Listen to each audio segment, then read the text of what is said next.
todos y todas. Como siempre, feliz de estar aquí en este espacio de los sábados con ustedes, en este Expreso con Iris. Hoy estamos dando por finalizado el tema del trastorno obsesivo compulsivo y otros trastornos relacionados. Les invito, si no han visto los otros programas al respecto, pues que lo visiten porque vale la pena ver cómo han cambiado las clasificaciones y cuáles son las características de este trastorno obsesivo compulsivo y de estos otros trastornos que le acompañan o que tienen características similares. Mi nombre es Iris Luna Montaño, yo soy médica psiquiatra muy interesada en temas que tienen que ver con la salud mental y el comportamiento. Y antes de comenzar con el tema de hoy, quisiera invitarlos encarecidamente a que se suscriban a mi canal y que activen la campanita para que puedan recibir las actualizaciones que voy colgando semana a semana. Recuerden que este es un espacio para ustedes, creado para ustedes, para que podamos discutir, analizar, contar nuestros testimonios y tener un espacio de pronto para poder interactuar alrededor de estos temas tan importantes que tienen que ver con la salud mental. Así que están todos y todas muy invitados.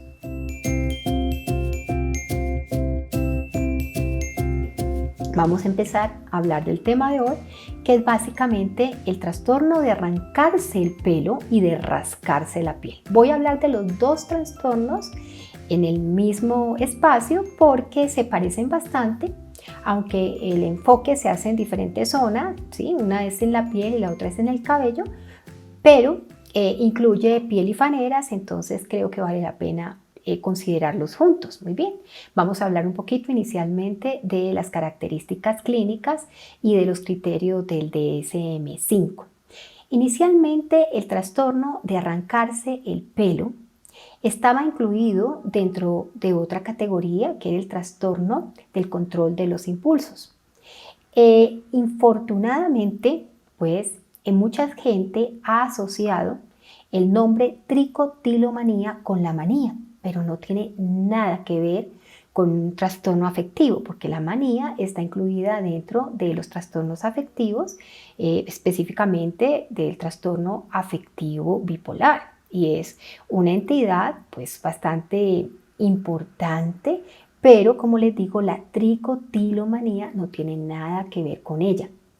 El nombre, en este momento ya estamos evitando utilizar esa palabra para tricotilomanía para no confundir a la gente, ¿verdad?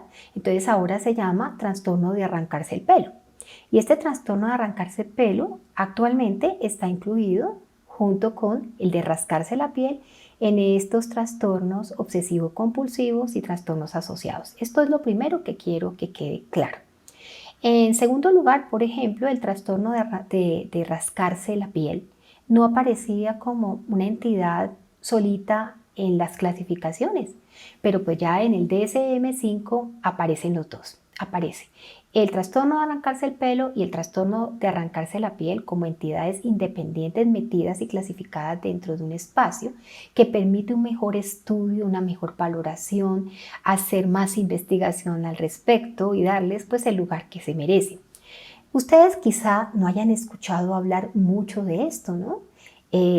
Escuchan hablar, fulana de tal se muerde las uñas, fulana de tal se arranca las cejas, fulana de tal o fulano de tal vive rascándose la cara, tiene una manía por rascarse la cara. Entonces, muchas veces esto se ha normalizado y se ve como algo una conducta como que no es patológica, pero puede llegar a ser muy patológica y puede llegar a generar mucho sufrimiento y sobre todo puede ser grave porque puede generar infecciones en la piel, amputaciones, calvicie, una cantidad de manifestaciones, daños a nivel del epitelio, una cantidad de lesiones que pueden ser muy graves y pueden generar mucho sufrimiento, no solamente físico, sino también mental en el paciente.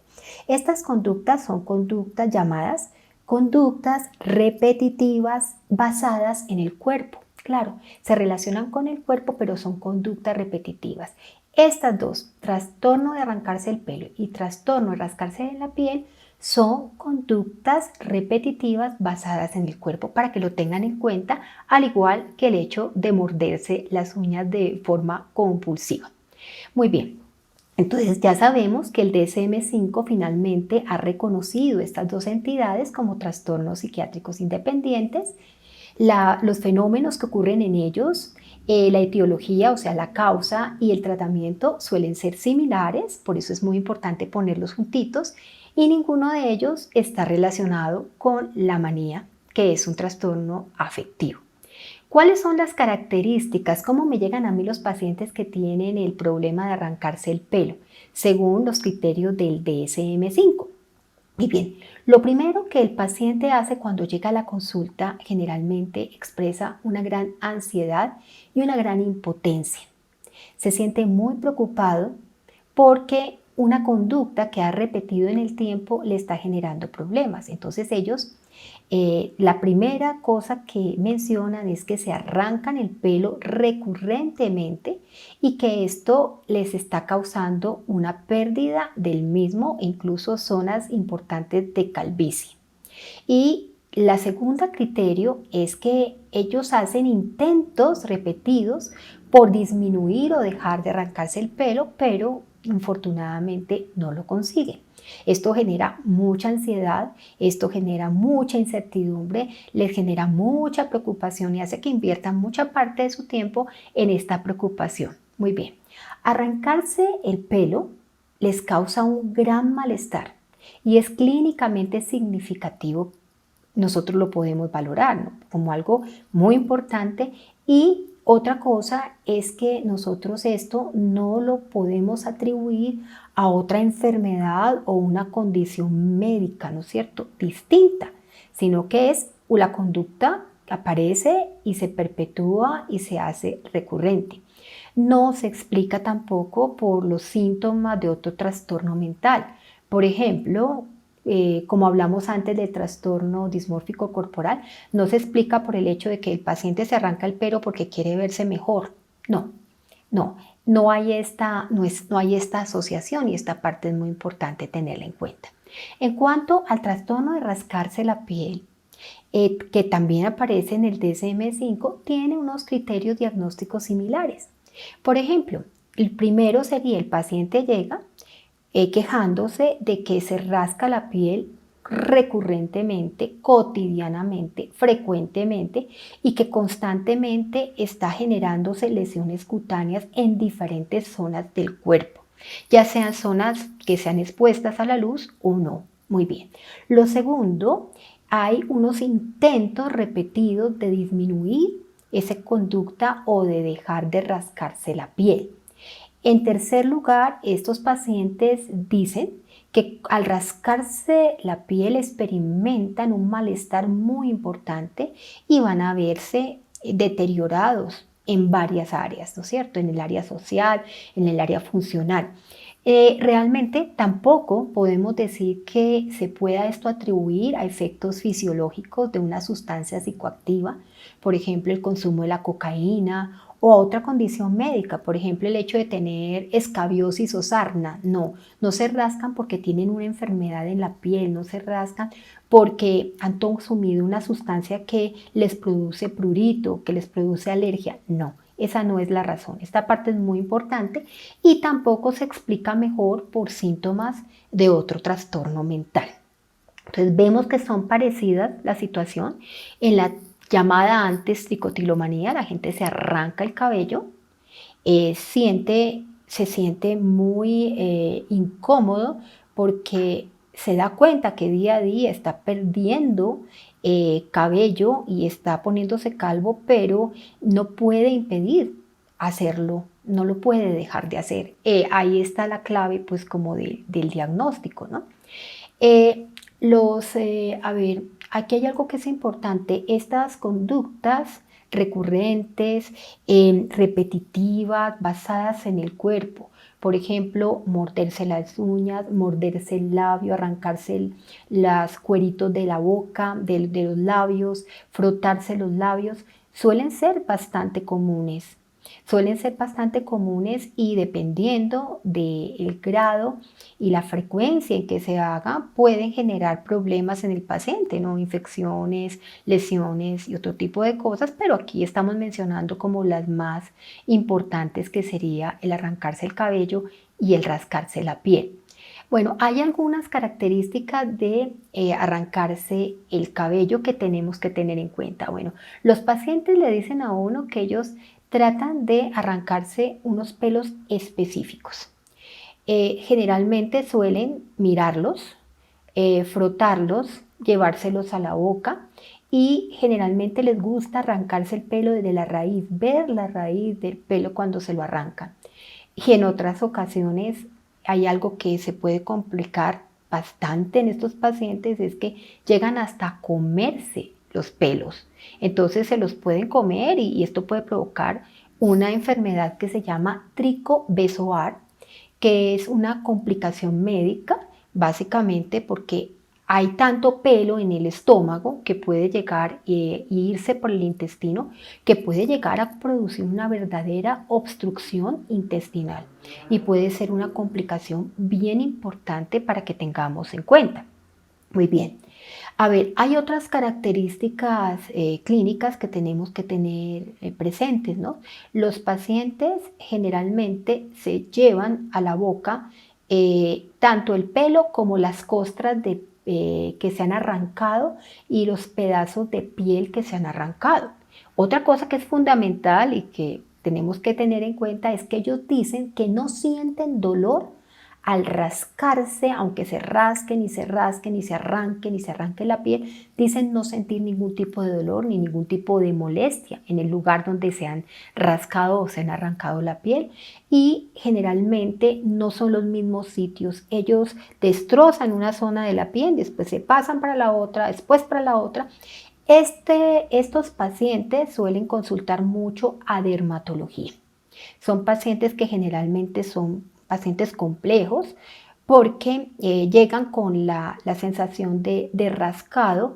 Ellos no refieren rasquiña ni prurito, ellos refieren placer o refieren que es como un acto involuntario cuando a veces están incluso concentrados haciendo otra actividad y que no pueden parar de rascarse. Generalmente no lo hacen frente a un espejo, ni es porque piensen que su cara está deforme, no tiene nada que ver en este caso con el trastorno dismórfico corporal, ¿verdad? Entonces, estos trastornos pueden llegar a ser muy graves, pueden llegar a dañar los tejidos, a causar cicatrices bastante feas, a generar amputaciones, infecciones severas, generalizadas, e incluso hay casos en que los pacientes pueden llegar hasta la muerte, ¿no? Porque se están provocando daño a sí mismos. Ojo, aquí es muy importante que ustedes diferencien esto a las autolesiones, porque las autolesiones están dentro de otro grupo de patologías de las que hablaremos más adelante, que también son muy interesantes y que tienen otra fisiopatología y otra etiología bien diferente. O sea, aquí no podemos meter a los pacientes que se cortan, a que se hacen cutting o que se introducen cosas debajo de la piel. No, esto es otro tipo de patología. Muy bien, algunas personas que tienen esta llamada tricotilomanía o que se arrancan el cabello o se rascan el cabello suelen empezar a hacer lo mismo con otras personas. Esto es curioso. Generalmente con una persona que tengan cerca, el hijo o de pronto el esposo o la esposa, empiezan a darle vuelta al cabello, le dan vuelta al cabello, lo jalan, lo arrancan e incluso se lo comen. Y no es el cabello de ellos, es el cabello de los otros. Lo mismo con la rasquiña. Al rascar le pueden rascar la piel a otra persona. Y esta parte es muy importante que la tengamos en cuenta. Las conductas pueden ser precedidas por diversos estados emocionales. Se ha descrito que estos pacientes dicen estar tensionados, muy tensionados, o en ocasiones demasiado relajados, o en otras ocasiones están demasiado concentrados haciendo su trabajo y en ese momento ni siquiera se dan cuenta de que se están arrancando el cabello o que se están rascando la piel. A veces no son ni siquiera conscientes de lo que están haciendo, según dicen ellos, o simplemente dicen hacerlo de una manera automática y que simplemente no pueden evitarlo y cuando van a ver los resultados pues son catastróficos, ¿verdad? Muy bien, estos trastornos de arrancarse el pelo y rascarse la piel tienen otras características. Son más frecuentes, obviamente, en pacientes que tienen una comorbilidad clara, que es el trastorno obsesivo compulsivo, o que tienen familiares con trastorno obsesivo compulsivo. Allí veremos más estos casos o estos pacientes. Pacientes que tienen estos rasgos y que tienen de pronto este trastorno obsesivo compulsivo podría estar acompañado además de la tricotilomanía y podría estar acompañado también de este rascarse patológico.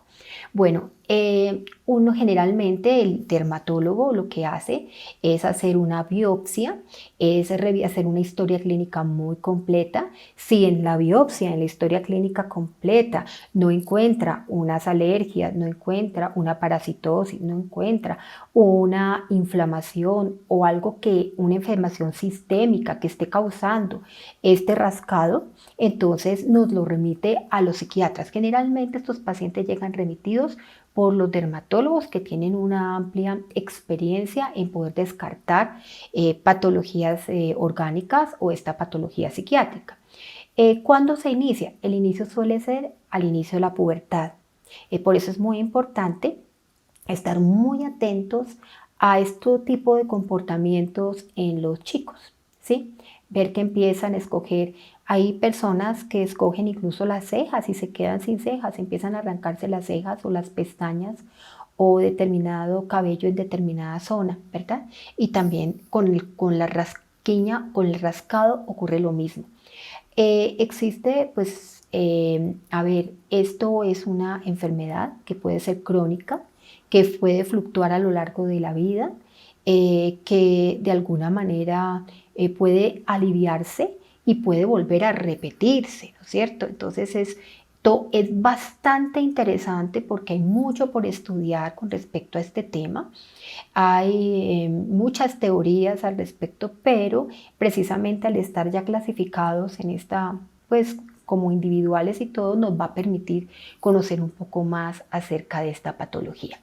Los trastornos de arrancarse el pelo y rascarse la piel han sido clasificados como unos trastornos que están bien relacionaditos, van juntos, ¿verdad?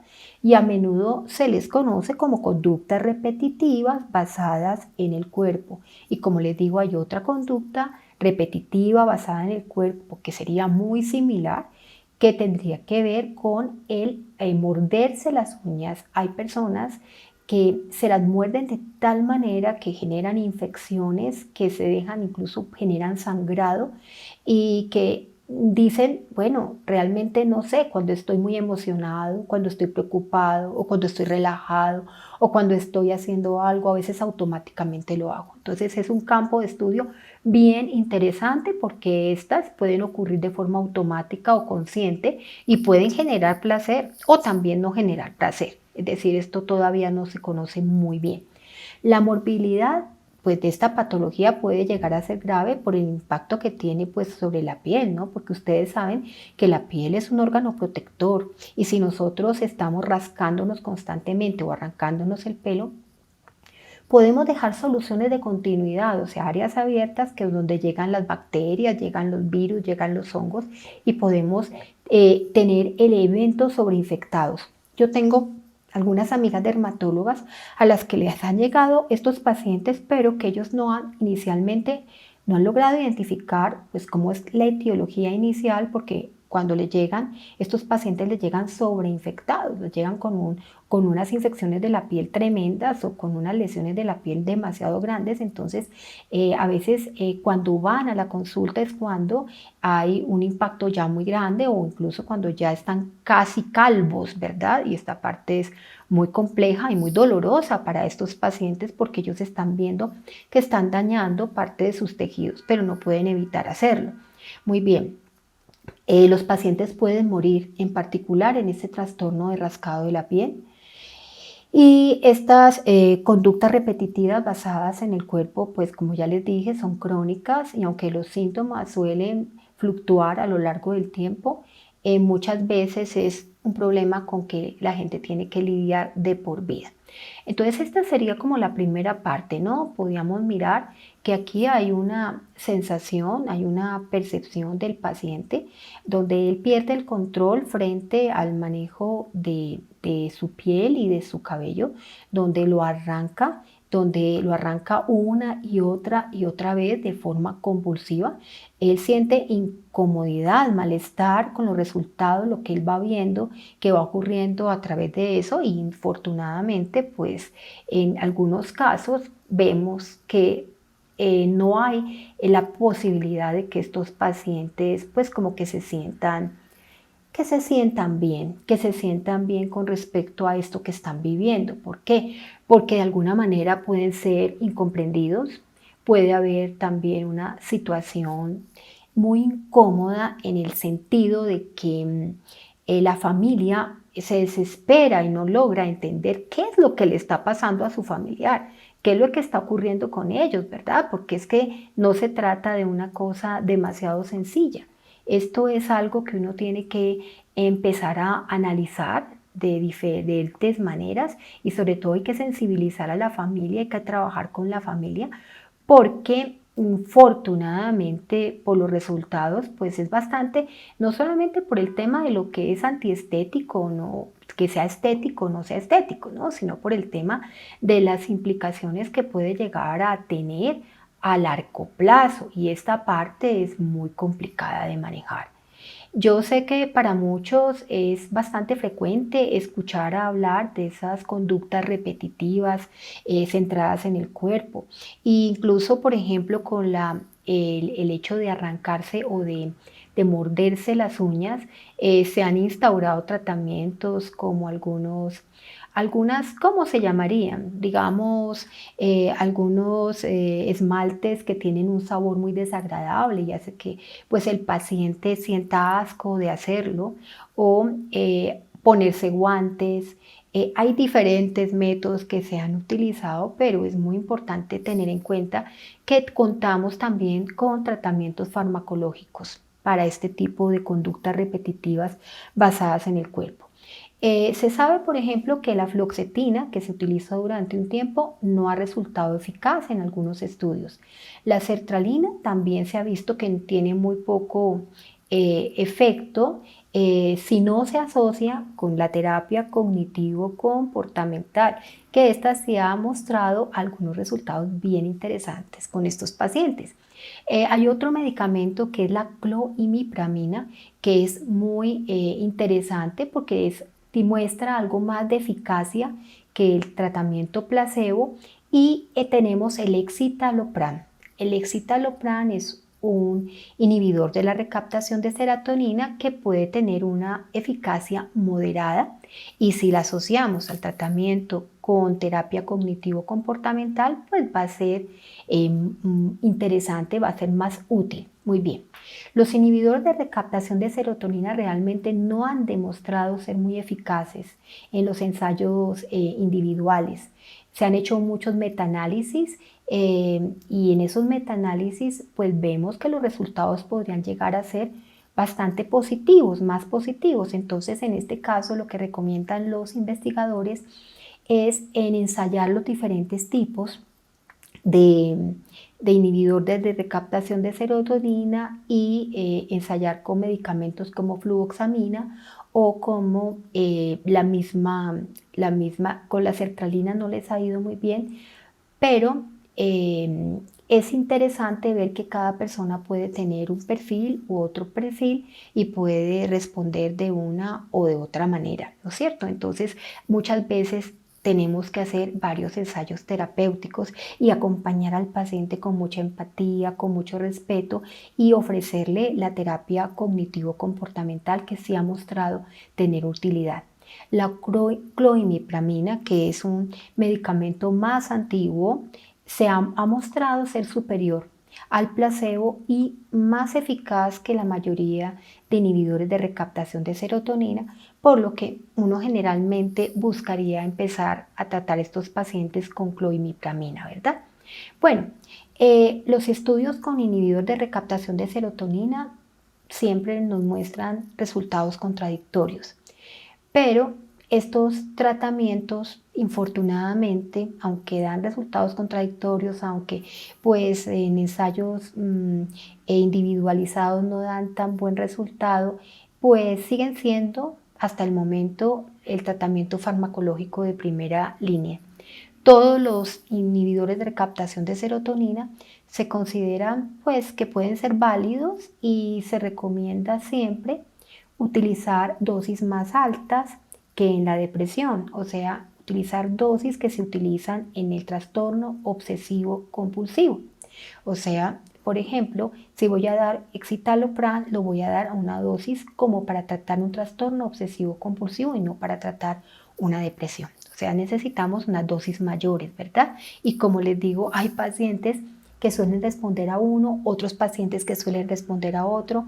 Por eso tenemos que estar muy atentos, ser muy juiciosos a la hora de instaurar el tratamiento, mostrarle a los pacientes pues cuáles son los estudios que hay y sobre todo darles esperanza porque a veces, y lo más importante tener en cuenta cuando combinamos acciones, cuando tenemos apoyo de la familia, podemos tener mejores resultados, que realmente eso es lo que cuenta, ¿verdad?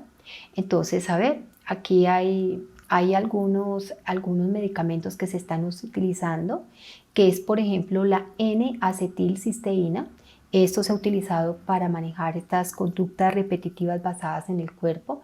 Esto es un aminoácido de venta libre y ayuda a liberar el glutamato en el espacio extrasináptico. Tiene un papel bien interesante, estimula los receptores que inhiben el glutamato y disminuye la liberación sináptica del glutamato. Este medicamento ha venido siendo ensayado con algún éxito y es la N-acetilcisteína.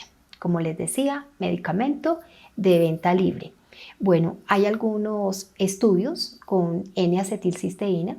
Se hizo un estudio con 50 pacientes con trastorno de arrancarse al pelo y se le daba una dosis de 1.200 miligramos a 2.400 miligramos al día, y los resultados de este estudio fue que el 56 al 58% de los pacientes mejoró en relación al placebo, que fueron un 16%, ¿verdad? O sea, esto es algo que puede ser esperanzador. También se ha utilizado en niños entre 8 y 17 años. Este estudio se hizo en jovencitos entre 8 y 17 años. Y también se utilizaron algunos pacientes adultos, 66 adultos con trastorno de rascarse la piel. A ellos se les dio una dosis de 1.200 miligramos a 3.000 miligramos y vimos que casi el 50% de estos pacientes mejoró en comparación de un 19% al que se le había dado, 19% al que se le había dado placebo. Entonces, ¿qué podríamos decir de la N-acetilcisteína para las conductas repetitivas basadas en el cuerpo? Pues es potencialmente eficaz en estos pacientes, esto es interesante, potencialmente eficaz. Si no hay respuesta con los inhibidores de recaptación de serotonina o la respuesta es mínima, pues podríamos utilizar esta N-acetilcisteína para potenciar la acción de los antidepresivos. Hay que iniciar el tratamiento con N-acetilcisteína 600 miligramos y aumentarlo a 1.200 miligramos si es necesario. Y no hay un estudio suficiente ni evidencias a largo plazo de la seguridad, pero se cree que en general es segura. Faltan muchos estudios, pero esto se los traje porque me parece pues un tratamiento muy prometedor, ¿verdad? Se han utilizado otros fármacos para estas conductas repetitivas basadas en la piel, como sería el Riluzol, la naltrexona, la lamotrigina y el topiramato. De todas maneras, de lo que puedo decirles es que el Riluzol tiene una alta eficacia para el TOC y se ha visto que tiene una eficacia interesante en una serie de casos de estos pacientes que tienen esta conducta repetitiva. La naltrexona vimos que no hay una diferencia con el placebo, por lo tanto ya nadie recomienda naltrexona para el manejo de estas conductas. La lamotrigina está en entredicho porque los resultados son muy contradictorios, por lo tanto nadie la está recomendando. Y el topiramato, pues se hizo varios estudios donde había una serie de casos con resultados positivos, pero aquí el problema con el topiramato es que los efectos secundarios son muy grandes, entonces no lo recomendamos. Hasta el momento nos hemos quedado con dos cosas, ¿no? Con los antidepresivos, ¿sí? Inhibidores de recaptación de serotonina, con la N-acetilcisteína, y actualmente se está pensando en algunos antipsicóticos. Hace mucho tiempo utilizábamos algunos antipsicóticos, pero hay muy poca información a largo plazo sobre este uso de antipsicóticos. En general no son los recomendados. Se hizo un ensayo, se han hecho algunos ensayos y algunos casos han respondido a un medicamento que se llama olanzapina con 10 miligramos al día, pero vemos que si estamos en un caso extremo donde no hay mejoría ni con inhibidores de recaptación de serotonina ni con N-acetilcisteína, se podría utilizar la olanzapina como un potenciador o un medicamento de segunda línea. O sea que hay mucho, mucho, mucho para estudiar. Hay mucho para trabajar, se están postulando otros medicamentos como el dronabinol, el metilfenidato. Algunos casos se ha pensado en casos muy graves, cirugía que correspondería, por ejemplo, a una cingulectomía anterior. Y también se ha pensado, se ha postulado la estimulación cerebral profunda, pero esta no se recomienda. La cingulectomía es eficaz, pero en casos muy graves, o sea, esto es en casos donde el paciente ya prácticamente tiene unas complicaciones muy severas.